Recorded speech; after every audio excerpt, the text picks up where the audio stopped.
kita akan sama-sama deklarasikan firman Tuhan. Dan deklarasi ini bukan cuma sekedar kita ucapkan, tetapi imani, renungkan. Karena firman ini adalah firman yang berkuasa. Dalam hitungan yang ketiga ya, 2, 3. Aku percaya firman-Mu berkuasa. Aku percaya firman-Mu dapat merubah seluruh hidupku. Aku percaya firman ini adalah Tuhan sendiri. Aku siap untuk menerimanya dan melakukannya dalam nama Yesus. Amin. Silakan duduk Bapak Ibu Saudara. Shalom semuanya. Shalom. Puji Tuhan ya, luar biasa. Ibadah pertama sudah mulai Tuhan kirimkan jiwa-jiwa tempat ini untuk sama-sama kita beribadah ya. Dan saya percaya Tuhan akan terus memberkati HTC Cilegon ini. Amin. Amin. Amin. Boleh PowerPoint-nya dikeluarkan. Kita masih dalam serial Amanat Agung ya. Saya akan melanjutkan bagian yang kedua. Yang kesatunya di minggu ketiga kemarin Kak Emil sudah menyampaikan. Dan ini lanjutannya yaitu the human factor bagian yang kedua ya. Faktor kita atau faktor manusia yang diberi judul oleh Senior Pastor Hartford ya. Nah, kalau kita mau menjadi saksinya Tuhan ya, tentunya kita harus terlebih dahulu berhasil atau kita pernah memenangkan suatu proses atau masalah pergumulan, sehingga kesaksian yang kita sampaikan itu akan benar-benar bisa memberkati orang yang mendengarnya. Atau kesaksian yang kita sampaikan ini benar-benar akan bisa memotivasi orang yang mendengarnya. Amin. Ya. Oleh karena itu kalau kita mau bersaksi, ya kita harus memenangkan terlebih dahulu apa yang menjadi pergumulan dan masalah kita, sehingga kesaksiannya itu benar-benar akurat. Dan itu yang akan membuat orang yang mendengarnya itu benar-benar menambah imannya semakin bertumbuh. Kalau Kak Emil kemarin katakan ya, saya akan mendengarkan orang yang sering closing, betul ya Kak? Daripada ada orang yang gak pernah closing tapi mau ngasih masukan, gak akan didengar gitu kan ya. Jadi kalau kita juga mau bersaksi kepada orang, ya tentunya kita juga harus punya pengalaman pribadi bersama dengan Tuhan. Dan pengalaman pribadi itu memang sudah kita menangkan di dalam pergumulan ini. Baru kesaksian itu benar-benar didengar oleh orang-orang ya. Makanya di dalam pengajaran yang pertama dan yang kedua ini, kalau masih ingat Bapak Ibu Saudara ya, kalau ini berbicara tentang human factor, tapi yang pertamanya adalah tentang, ada yang masih ingat? God faktor dari Tuhan ya. Nah, jadi ada dua poin kalau kita mau berhasil ya, di dalam kita bisa menjadi saksi, bisa mengabarkan kabar yang baik di tahun Amanat Agung ini. Ada dua faktor, yaitu ada faktornya manusia dan ada faktornya Tuhan. Kalau Bapak Ibu Saudara juga menyimak, faktor apa saja yang harus kita kerjakan atau bagian kita yang harus kita lakukan, dan nanti faktor Tuhan apa saja yang akan Tuhan kerjakan ya. Yang pertama bagian kita, saya review sedikit aja ya. Bagian kita yaitu kita mempersiapkan diri, memperlengkapi diri ya. Nanti Tuhan, bagian Tuhannya akan memberikan kesempatan. Karena rumus dari kesuksesan yaitu adalah prepare first opportunity sama dengan sukses ya. Jadi ada persiapan, ada perlengkapan atau apa yang harus kita siapkan, maka pada saat ada kesempatan keberhasilan itu pasti terjadi. Yang kedua, ya, faktor kitanya harus kita mau bekerja ya, baru Tuhan memberikan hasil. Faktor ketiganya, kita harus tekun dalam pekerjaannya, baru Tuhan akan menambahkan hasil. Faktor yang keempatnya, kita harus kerja keras ya. Makanya judul khotbah di pagi hari ini yaitu kerja yang keras ya. Baru Tuhan juga akan terus melimpahkan hasilnya bagi setiap kita. Dan bukan cuma sekedar kerja keras, tapi kita juga diajar untuk kita mengambil bagian kita bekerja dengan cerdas, ya. Maka Tuhan akan tambahkan lebih lagi hasil bagi kita. Nah, kita berbicara tentang faktor kita dan faktor Tuhan itu bukan cuma di dalam pelayanan saja, bukan cuma di dalam gereja saja, tetapi ini bisa diterapkan juga di dalam bisnis, usaha, pekerjaan Bapak, Ibu, Saudara. Amin. Apa bagian kita yang harus kita siapkan? Kalau kita sebagai pekerja, ya kita bekerjalah sebaik mungkin. Kita persiapkan apa yang diperlukan, apa yang dibutuhkan oleh perusahaan di mana Bapak Ibu bekerja.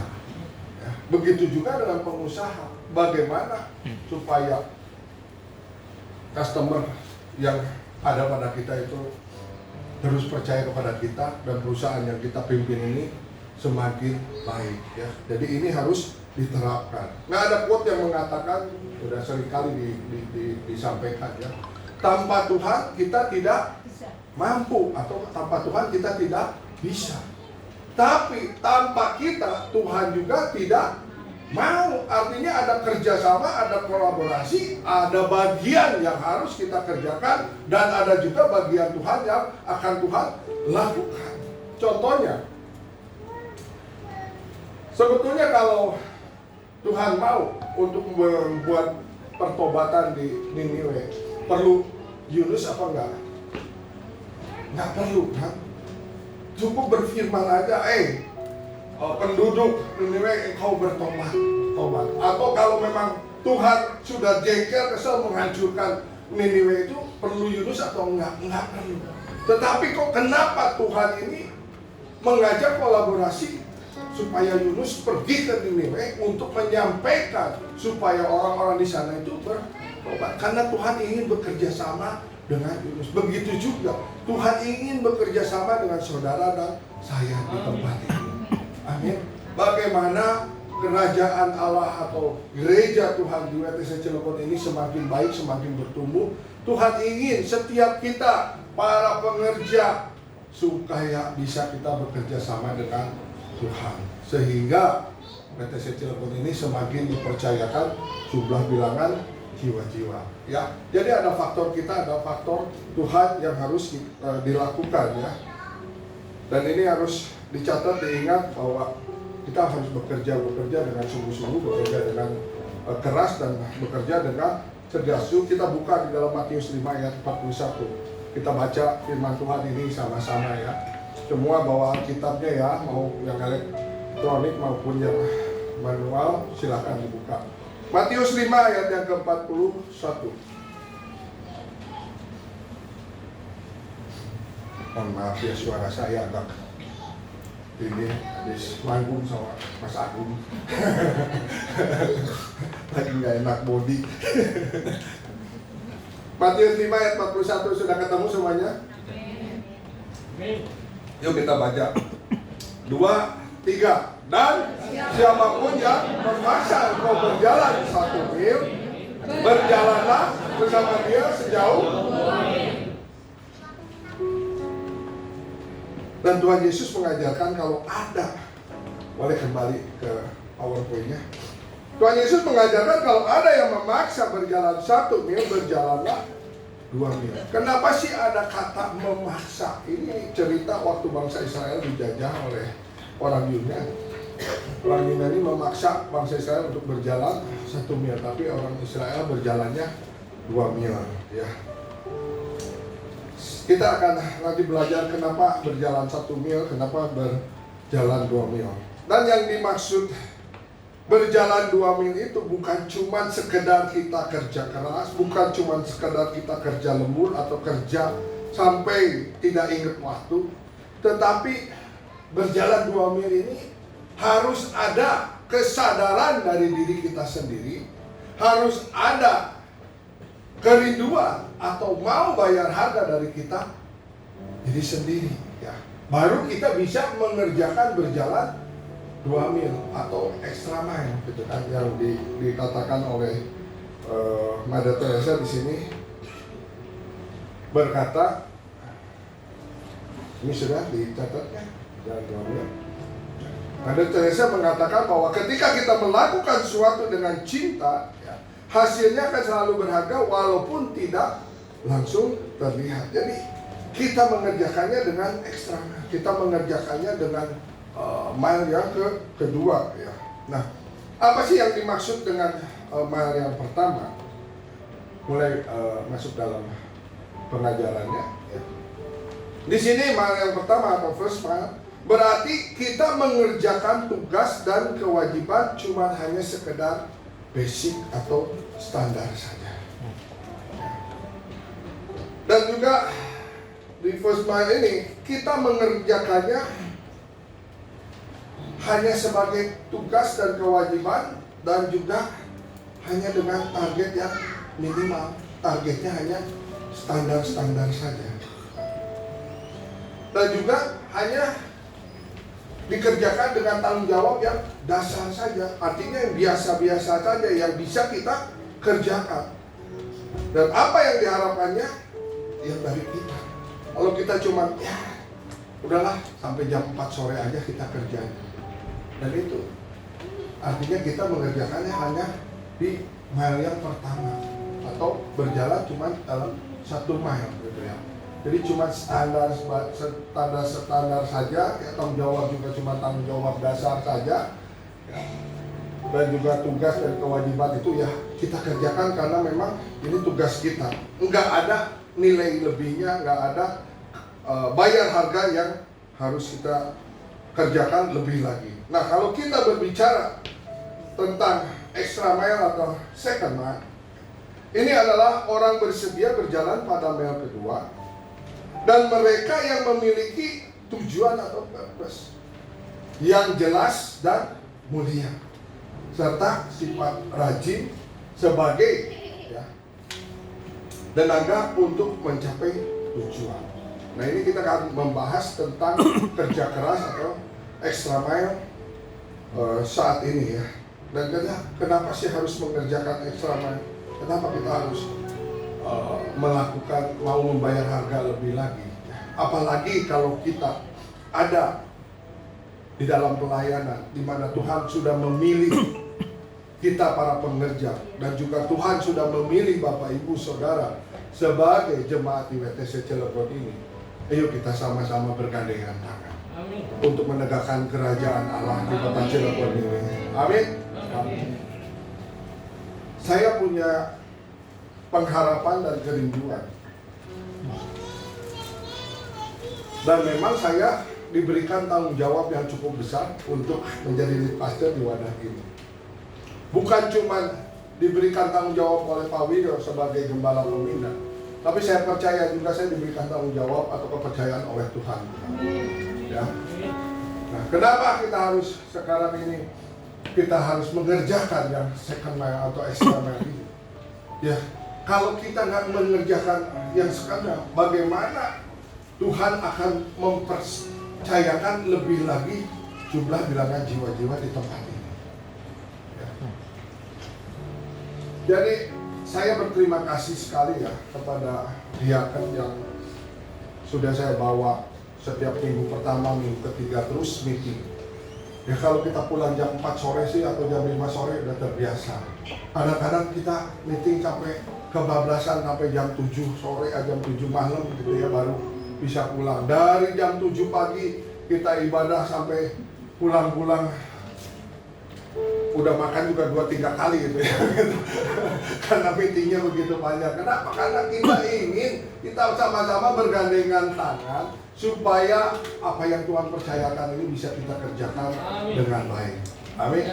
Dan saya percaya juga kalau kita punya hati, punya kerinduan dan mau membayar harga untuk mengerjakannya, maka tidak menutup kemungkinan di tahun ini juga ibadah ke-1, ibadah kedua semuanya akan dipenuhi dengan jiwa-jiwa. Tuhan pasti memberkati WTC Cilegon. Amin. Jadi saya rasa saya nggak salah kalau saya juga punya kerinduan ini, karena memang ada tanggung jawab. Dan bukan cuma saya yang punya kerinduan ini, Pak Wiryo Hadi sebagai gembala pembina juga pasti punya kerinduan bahwa cabang-cabangnya semakin harus semakin bertumbuh, semakin naik. Betul nggak? Ya. Dan saya percaya bukan cuma Tuhan, bukan cuma Pak Wilio, Tuhan juga rindu supaya jemaatnya atau gerejanya itu benar-benar naik bertumbuh di dalam kerohaniannya seperti visi gereja saat ini, yaitu menjadi dewasa di dalam kerohaniannya. Supaya apa? Supaya kita bisa mengalami terobosan. Makanya harus kita ingat Bapak Ibu Saudara, kita ada di WTC ini artinya World Reformation Church, artinya gereja yang mengubah dunia. Kita jangan berbicara tentang dunia aja dulu. Kita berbicara tentang gereja aja. Kita berbicara tentang pribadi aja yang harus kita rubah. Harus ada transformasi di dalam kehidupan kita. Dan kenapa sih setiap kita juga boleh mengalami proses atau ujian yang dari Tuhan? Tuhan mau supaya kita ini berubah. Katakan sama-sama berubah. Berubah dalam karakter kita, berubah dalam cara pandang kita, berubah dalam cara berpikir kita, berubah dalam tingkah laku kita. Itu yang Tuhan inginkan. Dan saya berdoa jemaat PTC Cilegon akan berubah semuanya. Amin. Ya, semakin dewasa di dalam kerohanian. Ya. Dan saya juga undang atau ajak ya, yang sudah merasa menjadi jemaat-jemaat yang lama di tempat ini, mungkin sudah sama-sama dengan terbentuknya gereja ini sudah 15 tahun. Ayo keluarkan potensi, keluarkan karunia Bapak Ibu yang menjadi jemaat lama. Ayo kita sama-sama melayani di tempat ini. Ya. Saya sangat terbuka sekali dengan Bapak Ibu Saudara yang rindu untuk melayani bersama-sama untuk menegakkan kerajaan Allah di tempat ini. Ya. Bukan untuk supaya nama saya dipuji oleh Pak Wilio, bukan lah. Saya enggak, tapi memang ada beban, ada tanggung jawab yang harus saya kerjakan. Bagaimana caranya WTC Cilegon ini semakin baik. Jadi kalau ke depannya ada koreksi-koreksi dari saya, bukan berarti saya ini membenci orang-orang yang sudah ada melayani di tempat ini. Enggak. Saya enggak punya tujuan untuk supaya saya menyerang secara pribadi atau benci pada secara pribadi. Tetapi saya punya kerinduan bagaimana semuanya bertumbuh dengan baik. Departemen, dari tahun-tahun kemarin saya perkatakan semua departemen ayo bangkit, ayo bertumbuh dengan baik. Guru-guru sekolah minggu saya wajibkan setiap Jumat ayo ikuti pengajaran di pusat supaya bagaimana caranya mengajar dengan lebih baik lagi. Dan saya percaya Bapak Ibu Saudara yang punya anak-anak di sekolah minggu juga rindu bagaimana anak-anak ini mengenal kebenaran firman Tuhan, bagaimana anak-anak ini menjadi anak-anak yang takut akan Tuhan. Karena ini adalah fondasi, adalah basic buat anak-anak supaya anak-anak itu pada saat bertumbuh dewasa dia tahu bahwa ada batas-batas, ada kebenaran firman Tuhan yang tidak boleh dilanggar. Betul nggak?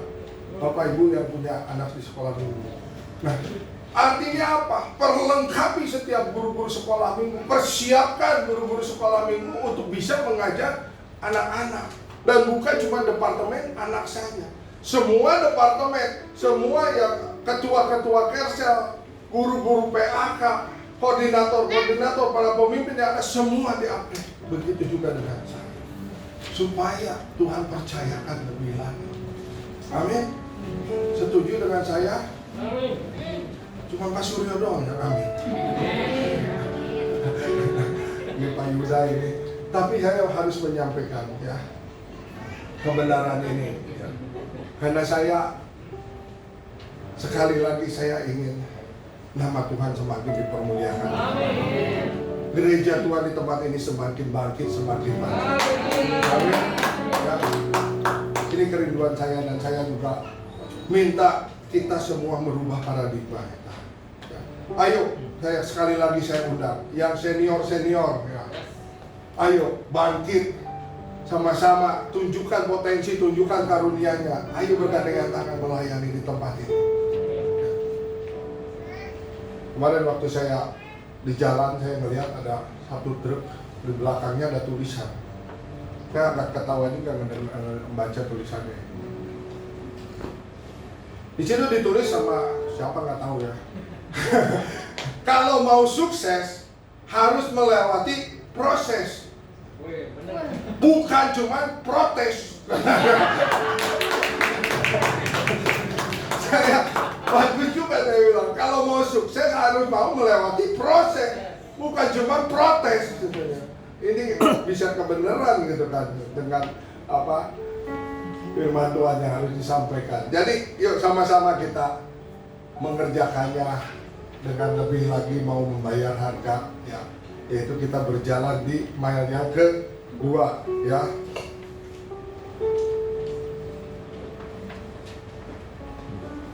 Lanjut. John Maxwell mengatakan bahwa orang yang memiliki visi yang jelas dan nilai yang kuat akan bekerja lebih keras daripada yang lain. Sangat jelas, visi gereja ini sangat clear, sangat jelas sekali. Membangun jemaat yang kudus, dewasa dan mengalami terobosan. Ya. Membangun jemaat yang kudus bukan cuma sekedar dimuridkan saja, bukan sekedar Bapak Ibu Saudara mendengar pengajaran-pengajaran dari WTC, tetapi harus punya juga kerinduan dari diri sendiri untuk benar-benar bertobat, untuk benar-benar mau meninggalkan dosa-dosa kita yang lama, menjadi orang-orang yang kudus. Bahkan mau belajar semakin hari semakin dewasa di dalam kerohanian. Amin. Ya. Karena kita ini sudah, sekali lagi saya katakan, kita sudah hidup di penghujung akhir zaman. Tanda-tanda akhir zaman sudah sangat jelas. Peperangan di mana-mana, kesulitan, kelaparan sudah di mana-mana. Orang semakin jahat sudah di mana-mana. Ya. Jadi kalau kita masih mengeraskan hati, tidak mau merubah tingkah laku kita, berubah cara pandang kita, jangan sampai pada saat Tuhan datang, Tuhan tidak mengenal setiap kita. Tapi saya berdoa semua jemaat WTC Cilegon semuanya mau berubah, amin. Semuanya mau benar-benar bertobat, mau benar-benar beribadah, mencari Tuhan lebih sungguh-sungguh lagi. Makanya mungkin ke depan saya lebih lagi cerewet atau lebih lagi bawel ya, untuk supaya semuanya di-upgrade, semuanya naik level di dalam kerohanian. Ya. Kalau kita lihat juga yang dilakukan oleh para atlet-atlet, Bapak Ibu tahu ada seorang petinju legendaris kelas dunia luar biasa yang di tahun sekitar 70-80 mungkin ya. Ada yang tahu siapa namanya? Muhammad Ali. Ya betul. Ada yang tahu? Coba katakan yang tahu Muhammad Ali. Nah, berarti sudah tua. Sama dengan saya. Di tahun itu pada saat Muhammad Ali bertanding ya, pada saat itu juga televisi juga masih hitam putih gitu kan. Gak semua keluarga punya loh. Bener, kalau mau nonton itu tetangga juga bisa ikut masuk ke rumah kita, ikut sama-sama nonton. Dan kalau Muhammad Ali bertanding itu jalan sepi, nggak ada tukang jualan, nggak ada tukang angkot, nggak ada tukang becak, ya, semua pada nonton Muhammad Ali. Saking legendarisnya itu dia luar biasa. Nah, Muhammad Ali melakukan pertandingan paling 1 jam, tetapi dia melakukan latihan sampai ribuan jam. Itu artinya dia untuk mencapai menjadi kelas dunia atau juara dunia yang legendaris itu, dia harus kerja keras sampai latihannya pun seperti itu. Ada satu lagi, saya nggak memutarkan video karena waktunya ya, karena ini materinya cukup panjang sekali. Ya, jadi ada juga yang namanya Kobe Bryant, ya, dia pemain basket juga dunia. Dia melakukan 1000 ini nggak usah videonya ya. Dia melakukan 1000 tembakan setiap hari untuk latihan basketnya. Setiap hari dia melakukan 1000 kali tembakan. Itu artinya dia ekstra. Artinya dia bekerja sangat keras sekali sampai dia mencapai atlet basket kelas dunia.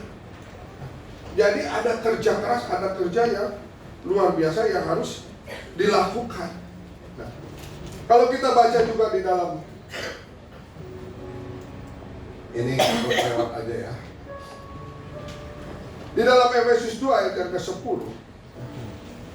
Karena kita ini buatan Allah, diciptakan dalam Kristus Yesus untuk melakukan pekerjaan baik yang dipersiapkan Allah sebelumnya. Ia mau supaya kita hidup di dalamnya. Tuhan punya tujuan kepada setiap kita untuk kita mau melakukan pekerjaan yang baik yang sudah Tuhan siapkan. Jadi ada tujuan hidup yang dimulai dari dasar kehidupan kita sampai kepada destiny ilahi yang harus dikerjakan untuk menggenapi rencana Tuhan. Tadi saya sudah panjang lebar, ayo. Ada destiny ilahi yang Tuhan taruhkan kepada setiap kita. Saya sangat percaya setiap kita punya karunia minimal satu. Oleh karena itu, ayo keluarkan potensi, ayo keluarkan karunia yang ada pada setiap kita untuk kemuliaan nama Tuhan. Ya. Karena saya kemarin diajarkan juga oleh Pak Wiryo, Tuhan mempersiapkan mahkota-mahkota kepada setiap kita. Salah satunya kalau kita mau melayani Tuhan, Tuhan mempersiapkan mahkota bagi setiap kita. Amin. Ya. Karena ada destiny ilahi yang Tuhan taruhkan kepada setiap kita. Sekarang kita akan melihat kesaksian daripada seorang yang namanya Wang Chuanfu. Orang mana ini? Orang Cina. Ya. Kalau ada cuan-cuannya pasti ada orang Cina.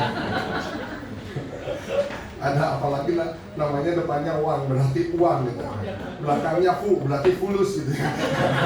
Wang Chuanfu itu Pak, bisa-bisanya aja. Bisa-bisanya saya gitu ya. Nah ini Wang Chuanfu ini dari anak petani miskin, tapi dia bisa merubah kehidupannya menjadi raja mobil listrik kelas dunia. Ya. Dia lahir dari keluarga petani miskin, anak bungsu dari 8 bersaudara. Orang tuanya meninggal saat dia remaja. Hidupnya dimulai dari titik yang sangat terendah. Jadi hidup dia tuh dari titik yang sangat terendah.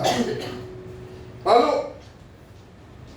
dia punya kerja yang keras, dia mau sekolah yang tinggi, dan sekolah itu juga dibiayai oleh saudara-saudaranya. Ya.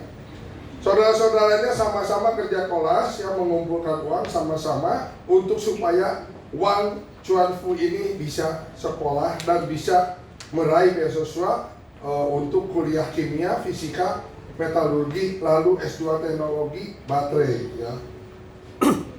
Terus dia setelah lulus, karir awalnya dia sempat jadi peneliti di lembaga negara sebelum pindah ke Shenzhen yang sebagai general manager perusahaan baterai. Jadi intinya dia kerjanya atau dia memang sekolahnya untuk meneliti baterai. Ya.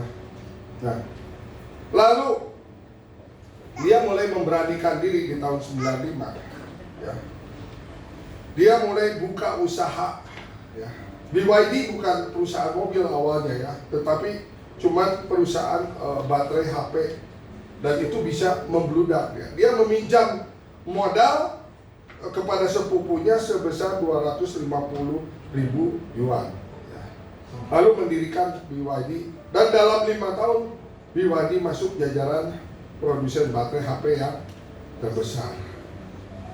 Setelah itu dia berani lagi melangkah di tahun 2003, membeli sebuah pabrik kecil yang hampir bangkrut. Lalu dia mulai mengerjakan bagaimana memproduksi mobil listrik ya. Di tahun 2005 ketiga menjadi salah satu mobil paling terlaris. Nah, visi EV yang membuat investor ragu, EV itu elektrik apa namanya? Ya pokoknya baterai untuk tenaga listrik ya.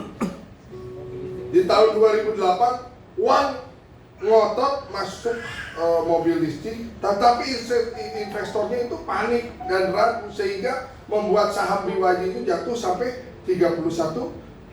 Tetapi Wang tetap berjalan dengan visinya, berjalan dengan keyakinannya bahwa masa depan ada pada baterai listrik ya.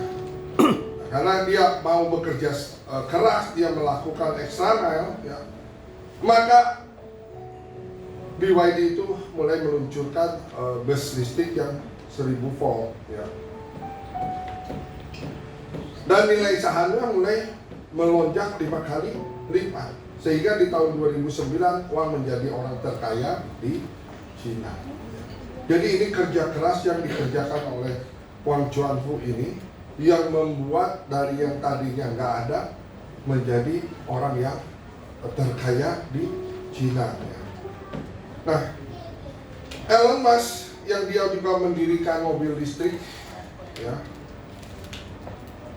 dengan merek Tesla, dia tadinya memandang sebelah mata atau dia cuma mengejek BYD ini. Ya. Apa sih teknologinya atau apa sih keunggulan dari BYD dibandingkan dengan Tesla? Itu berpikiran dari Elon Musk. Tetapi di tahun 2025, tahun kemarin, BYD resmi mengungguli Tesla sebagai penjual baterai listrik yang terbesar di dunia.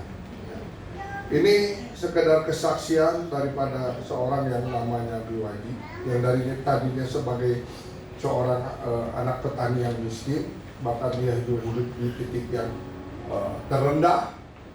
Karena ekstra mile yang dia lakukan, maka dia menjadi orang yang terkaya di dunia. Nah, ini kuncinya. Dari desa miskin jadi raksasa global baterai listrik. Kuncinya adalah fokus, disiplin, dan mau kerja keras, mau melakukan ekstra mile. Ya. Saya percaya juga setiap kita kalau mau melakukan kerja ekstranya, Tuhan pasti menambah-nambahkan berkat. Tuhan akan menambah-nambahkan hasilnya kepada setiap kita. Ya. Ada quote dari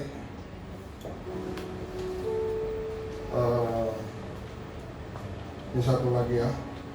Di dalam Amsal 6 ayat 10-11 ya, dia dikatakan firman Tuhan, jika kita malas maka kemiskinan akan menyerbu dan kekurangan seperti orang bersenjata. Amsal sudah mengajarkan kepada kita jangan malas. Kita harus menjadi orang yang rajin, yang mau bekerja keras, kerja cerdas, dan bertindak ekstra mile supaya Tuhan semakin memberkati setiap kita.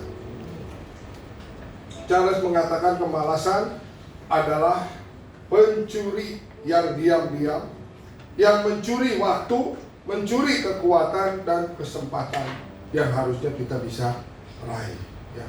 Jadi kemalasan itu adalah pencuri yang diam-diam, yang mungkin kita tanpa sadari, kita nyaman, kita merasa aman-aman saja. Padahal ini dia adalah pencuri yang diam-diam, yang mencuri waktu kita, mencuri kekuatan dan mencuri kesempatan yang ada pada kita.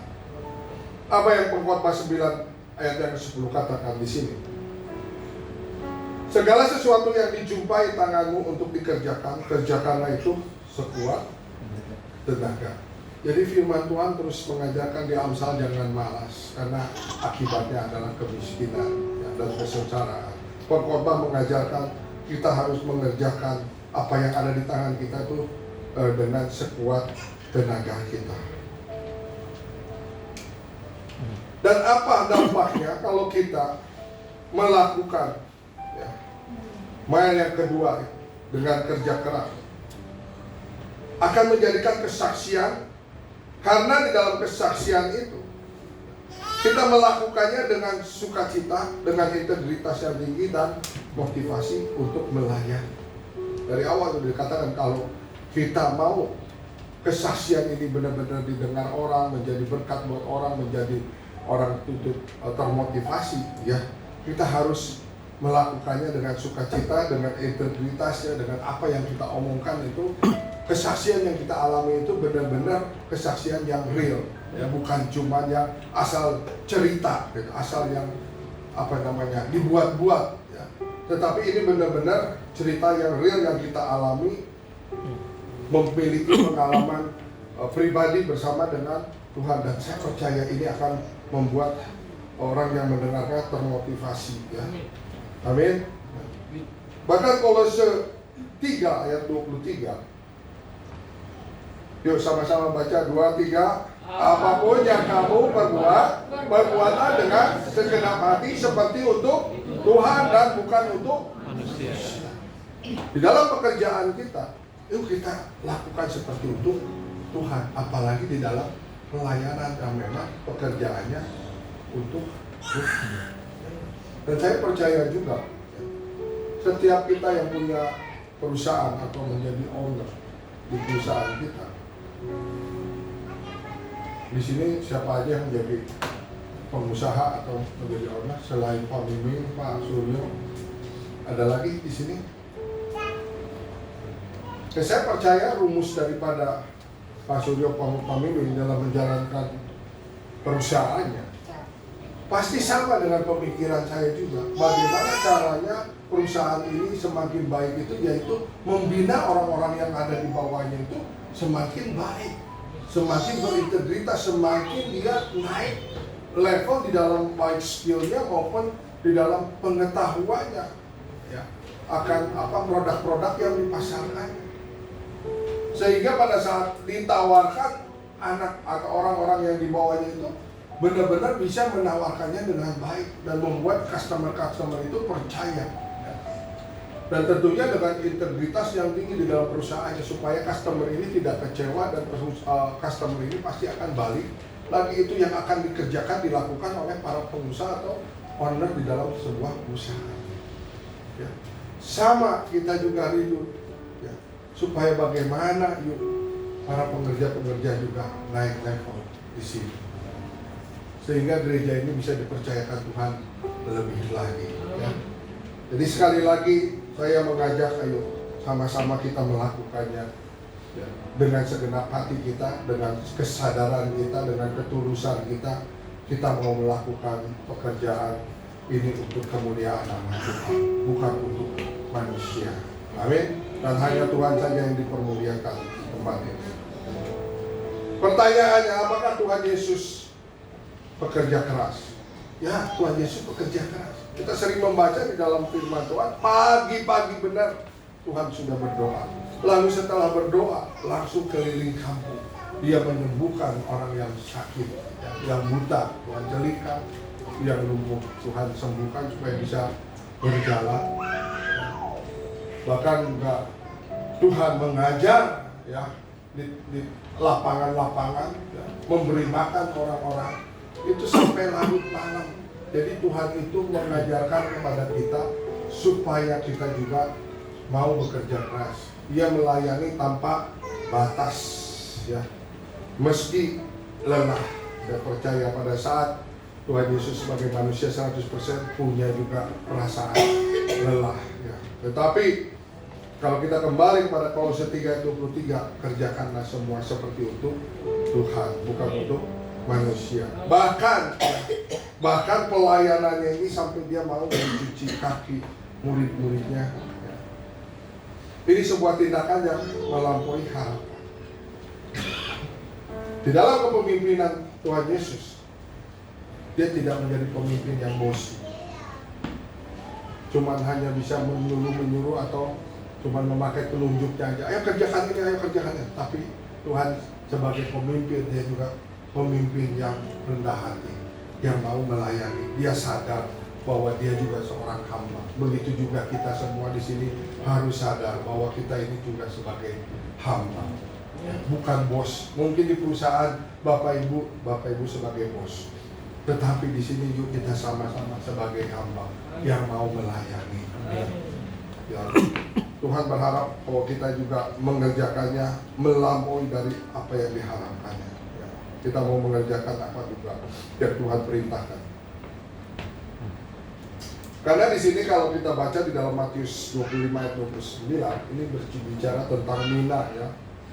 Setiap orang yang mempunyai atau yang kerja keras kepadanya akan diberi sehingga ia berkelimpahan. Tetapi yang tidak punya atau yang malas, apapun yang ada padanya akan diambil. Yang punya 5 mina, dia kerjakan dengan kerja keras, akhirnya menghasilkan menjadi 10 mina. Yang dapat dikasih percayaan 1 mina, dia tidak melakukan apa-apa. Dia cuma menanam atau menyimpannya, dan pada saat Tuhan datang atau tuannya datang, kembalikan 1 mina. Tetapi kenapa yang 1 mina ini diberikan kepada yang sudah bekerja keras, yang menghasilkan jadi 10 mina? Apakah yang 10 mina itu kekurangan pekerjaan? Apakah yang dapat mengerjakan 5 mina menjadi 10 mina itu orang-orang yang nganggur? Tentunya enggak. Dia adalah orang-orang yang sibuk, dia orang-orang yang punya pekerjaan, tetapi Tuhan tambahkan 1 mina lagi. Saya percaya juga di sini kita juga bukan orang-orang yang nganggur. Wera, Pak Suryo, Pak Emil, Pak Miming, semua kita, Mas Benny, Pak Febri, semua kita juga bukan orang-orang yang nganggur. Kita juga punya pekerjaan.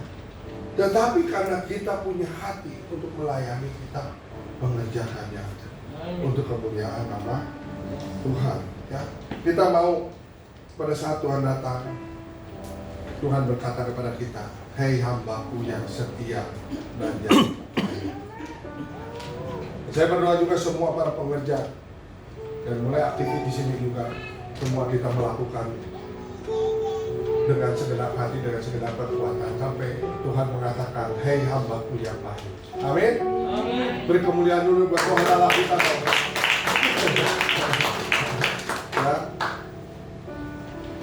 Nah, begitu juga tadi saya katakan Pak Wiryo juga. Ini sebetulnya ya teguran buat kita juga semua ya. Pak Wiryo mengatakan apa yang kita rawat akan bertumbuh. Apa yang tidak kita rawat akan berkurang dan hilang. Tuhan mempercayakan kepada kita ada di WTC Cilegon ini. Kita semua terhisap di WTC Cilegon.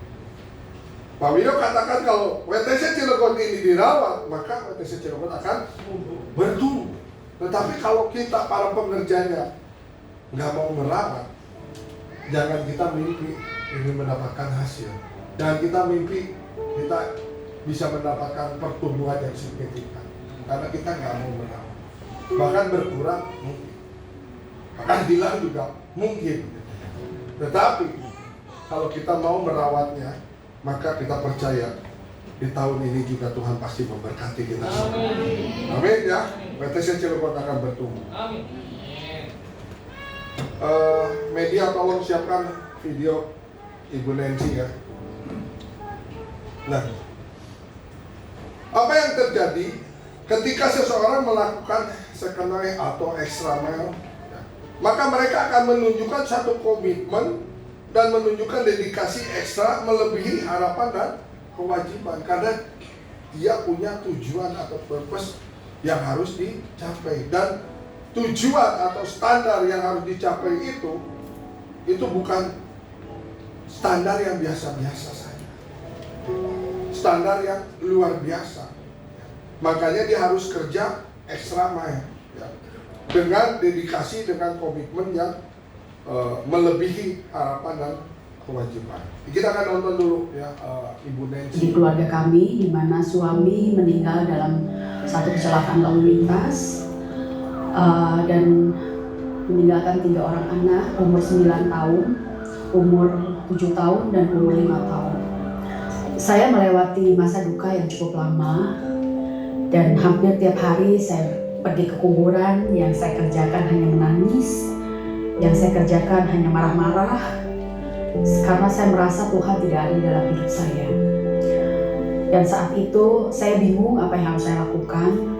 Dalam kondisi saat itu adalah masa-masa di mana saya harus menghadapi kesulitan ekonomi dan kami harus pindah ke BSD, di mana kami harus mulai dengan kontrak rumah dan keadaan ekonomi yang tidak memungkinkan untuk saya membiayai 3 orang anak. Hal yang terberat buat saya adalah ketika jatuh tempo kontrakan, jatuh tempo uang sekolah, di mana hal-hal itu bersamaan. Dan saat itu saya tidak punya uang, saya tidak punya uang tabungan. Saat itu saya hanya bisa menangis sama Tuhan. Udah tidak bisa protes lagi, tapi saya mengerti bahwa itu adalah kedaulatan Tuhan.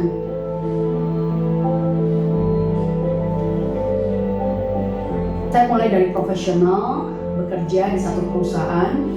Kemudian tahun 2010 saya mengundurkan diri dan saya mulai membangun satu usaha, di mana usaha tersebut mulai dari kecil, ya, mulai dari supply material bangunan.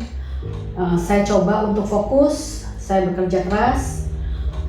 Kuncinya adalah fokus, bekerja keras dan tidak menyerah. Dan puji Tuhannya lagi, Tuhan mempercayakan proyek-proyek yang begitu luar biasa. Apa yang tidak pernah saya pikirkan itu yang Tuhan siapkan bagi kami. di mana saya boleh dipercaya untuk mengerjakan proyek-proyek bandara, proyek MRT, dan proyek commercial building lainnya. Ada shopping mall, ada hotel, dan semua Tuhan percayakan begitu sangat luar biasa. Nah, kebetulan saya dipercaya untuk mengerjakan proyek revitalisasi dan beautifikasi di Ngurah Rai, Bali, dan kebetulan juga untuk beberapa event yaitu G20 dan KTT, dan itu menjadi perhatian beberapa negara. Dan akhirnya dengan itu saya dapat kesempatan diundang kemarin ke Filipina, ke Manila, untuk saya bisa bicara testimoni mengenai proyek yang saya tangani dan bagaimana membuat finishing dengan baik untuk proyek commercial building. Saya melihat janji Tuhan dalam ketiga anak saya, sehingga mereka bisa menyelesaikan sekolah mereka dengan baik. Dan saya melihat bagaimana Tuhan memberkati mereka secara luar biasa. Saat ini saya melayani bersama teman-teman di Salt and Light Ministry. Dan Salt and Light Ministry, kita ada 5 ministry yang bernaung di bawahnya. Yang pertama adalah City Builder, di mana kami membantu bedah rumah untuk setiap untuk jemaat yang membutuhkan. Yang kedua adalah UMKM Ministry, di mana kami mensupport para pengusaha kecil untuk bagaimana kita rebranding, bagaimana perizinan, bagaimana mereka upgrade sales mereka dengan cara pameran, dengan cara menjual online. Dan berikutnya kita ada Women of Vision, di mana kita equip para wanita profesional, para wanita single mom untuk sama-sama kita melayani dan saling encourage satu dengan yang lain. Berikutnya adalah Home Care Ministry, di mana kami mulai membangun ministry ini untuk bisa menjadi berkat buat jemaat.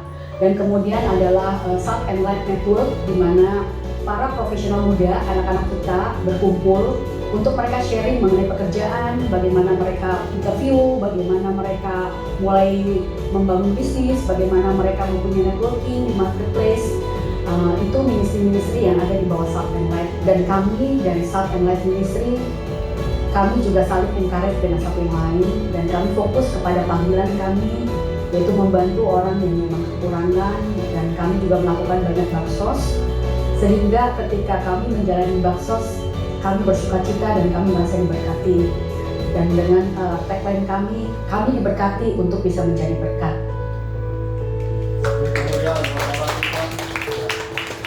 Jadi ini salah satu contoh Ibu Nancy ini yang mau berjalan di yang kedua. Ya. Kemarin ditanya-tanya, kalau kita lihat pekerjaannya begitu padat, mengerjakan atau merenovasi bandara, ya, luar biasa. Bahkan dia punya membawahi 5 ministry. Artinya udah dia bekerja sebagai profesional, tetapi dia masih bisa melayani Tuhan di dalam 5 ministry. Ya, kemarin ini kita juga mengadakan baksos bersama Bu Nancy ini di tempat ini di Grand Krakatau, ya.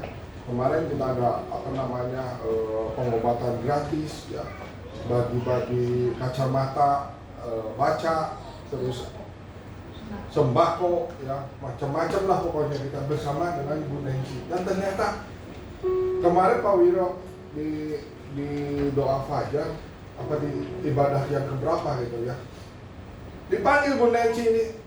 Bapak Ibu tahu nggak sekolahnya Ibu Nancy itu? Bukan sebagai insinyur atau yang mengerti tentang bangunan. Ternyata Ibu Nancy itu sekolahnya cuma sebagai sekretaris. Tapi Tuhan bisa pakai dengan luar biasa sehingga kok bisa mengerti bagaimana caranya membangun merenovasi bandara.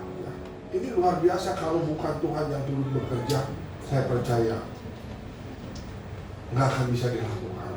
Makanya yuk kita kolaborasi dengan Tuhan. Ya, ada bagian kita yang harus kita kerjakan, ada bagian Tuhan yang akan Tuhan kerjakan. Kalau kita mempersiapkan diri, maka Tuhan juga akan memberikan hikmat menambah-nambahin pada kita, sehingga kita bisa melakukan pekerjaan-pekerjaan baik yang sudah Tuhan siapkan bagi setiap kita. Intinya ya kita mau berjalan ekstra mile, berjalan di mile yang kedua. Ya, sekali lagi saya bukan untuk mengajak di dalam pelayanan, tetapi ini bisa diterapkan juga di dalam pekerjaan, di dalam bisnis, di dalam usaha, Bapak Ibu Saudara sekalian. Karena kita, apa yang akan terjadi ya? Kalau seseorang melakukan mile yang kedua ya, atau extra mile, maka akan terjadi satu transformasi, perubahan di dalam karakter kita. Akan terjadi perubahan di dalam mentalitas kita. Karena udah menjadi kebiasaan kita kerja keras, kita kerja cerdas, yang terus dilakukan setiap saat, maka itu tuh akan menjadi budaya bagi setiap kita. Kita mengerjakannya benar-benar kalau nggak mengerjakan sesuai standar yang maksimal, kayaknya kok ada yang kurang. Karena sudah terbiasa extra mile, ya. Ini kalau kita mengerjakan melakukannya, maka akan merubah karakter kita dan mentalitas kita, ya. Dari mentalitas yang sekedar patuh mengerjakan standar biasa basic yang tadi sudah dibahas ya di mile yang pertama, menjadi dia melakukannya dengan memberi yang lebih, memberi yang terbaik buat setiap kita.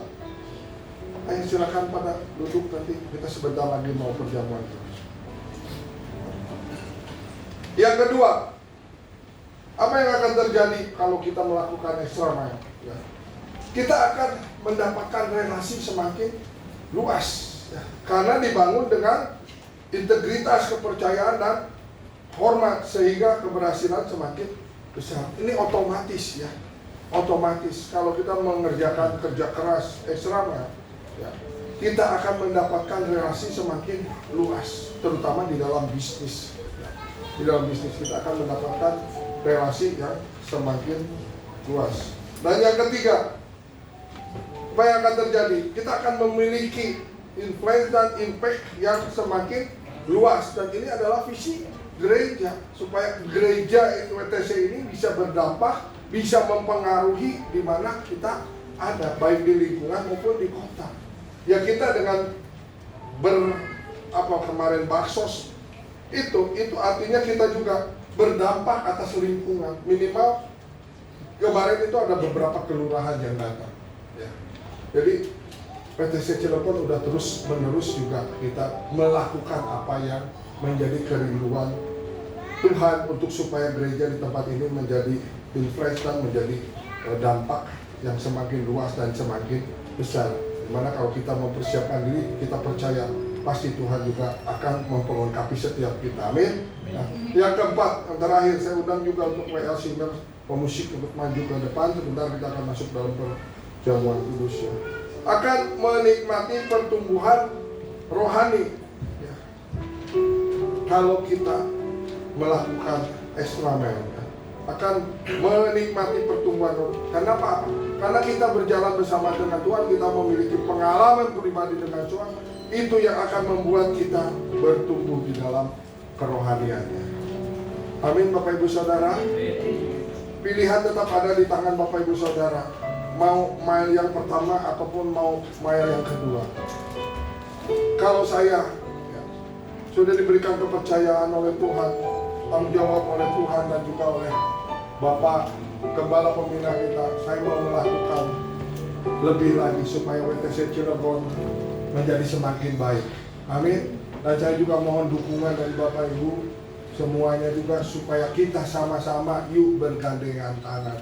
Yuk kita sepakat, yuk kita sehati untuk menegakkan kerajaan Allah di Cilegon. Amin.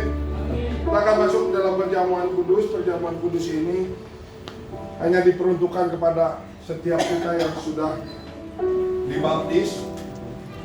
Namun kalau anak-anak tidak boleh mengambil perjamuan kudus yang di bawah 12 tahun.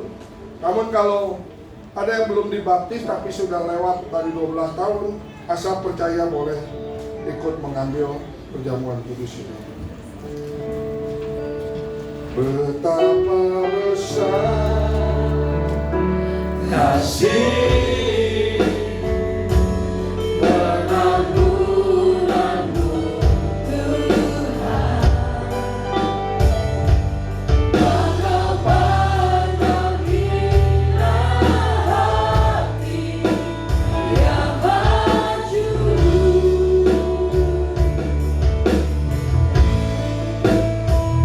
Berterima kasih kepadamu ya Tuhan, pengampunan yang Kau beri, pulihkanku.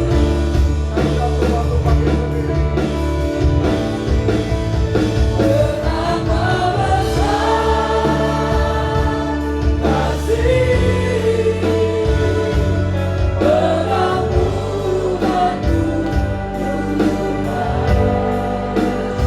Tuhan, Engkau pandang hina hati yang hancur. Berterima kasih kepadamu ya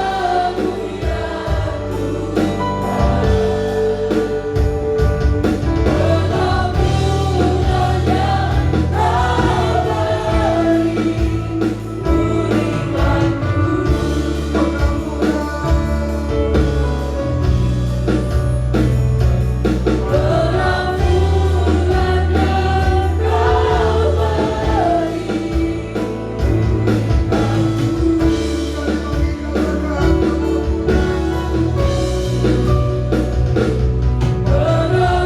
pengampunan yang Kau beri, pengampunan yang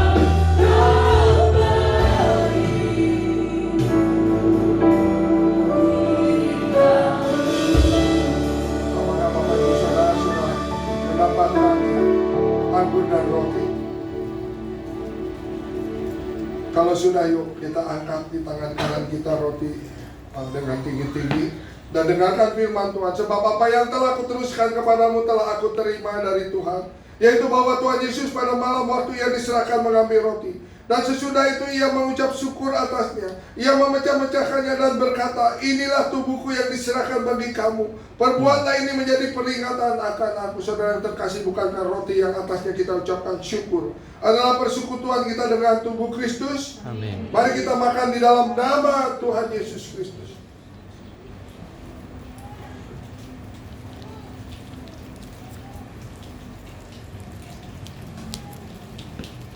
Kita angkat cawan di tangan kanan kita tinggi-tinggi dan kembali dengarkan firman Tuhan. Demikian juga Ia mengambil cawan sesudah makan lalu berkata, cawan ini adalah perjanjian baru yang dimeteraikan oleh darahku. Perbuatlah ini setiap kali kamu meminumnya menjadi peringatan akan aku. Saudara yang terkasih, bukankah cawan yang atasnya kita ucapkan syukur adalah persekutuan kita dengan darah Kristus? Amin. Mari kita minum di dalam nama Tuhan Yesus Kristus.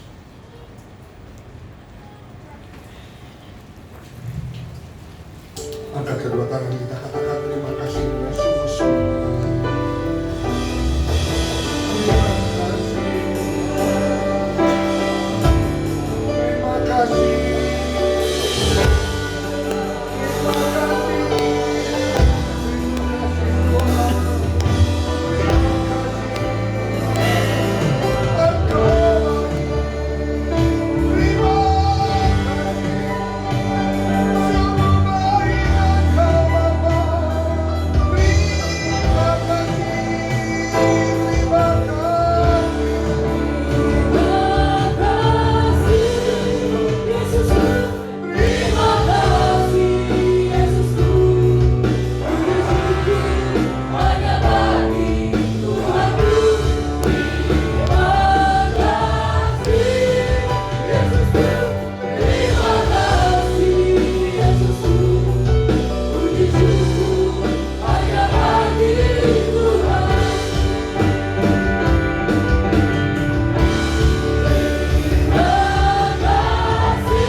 kasih Tuhan untuk keselamatan yang Tuhan berikan. Terima kasih Tuhan, Bapa sudah selesai menyampaikan isi hatimu.